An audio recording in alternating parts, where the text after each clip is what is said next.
ingredients, we need 1.5 kilogram of pink salmon, head and belly, 2 buns of pechay, 1 teaspoon of ground black pepper, 1 tablespoon of salt, 1 clove of minced garlic, buns of spring onions, 1 chopped onion, 3 chopped tomatoes, 1 stick of lemongrass, but you have to chop it, 50 grams of chopped ginger, 5 green and red chopped chili. It's up to you if you want to add more, 6 cups of water, half sachet of tamarind powder,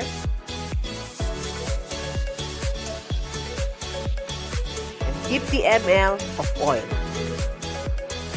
For the procedure, I always saute everything before I added the water.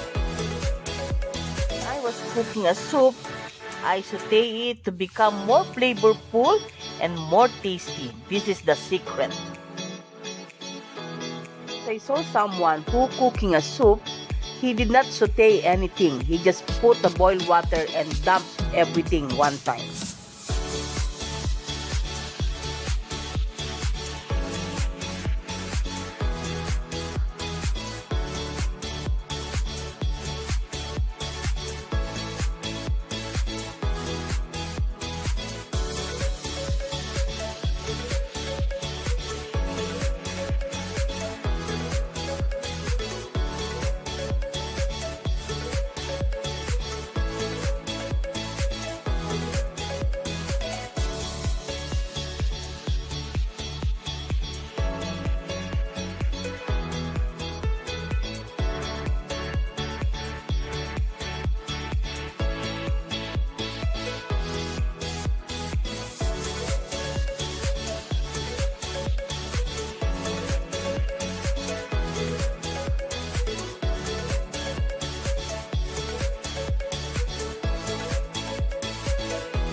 Add again some salt because I think it's not enough. For me, it's not enough, the 1 tablespoon. And I also added again a black pepper. It's up to you how salty what you want. Because for me, I want little bit more salty. Because if you have a diet or less sodium diet, you have to reduce the salt. Depends on you. It depends on your taste. But in cooking, you can adjust everything. You can add, you can less. There is no problem. Not same like baking. Now I will add the half sachet of tamarind powder. So it depends on you also how sour taste do you want. If you want less or if you want more, it's up to you. It always depends on you in cooking.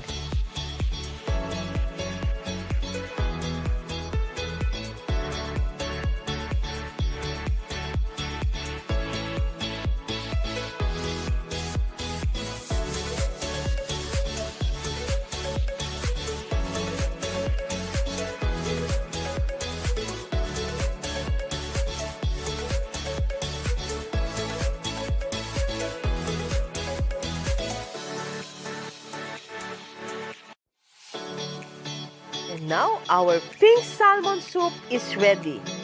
This time is a winter time here, so it's very good to have like this kind of soup. Try to cook it in your home. This is a very nice soup, and I know you will like it. So guys, like and share this video, subscribe to my YouTube channel, and follow me in Instagram and Facebook page. And of course, don't forget to click the bell so that you will notify whenever I uploaded a new baking and cooking video.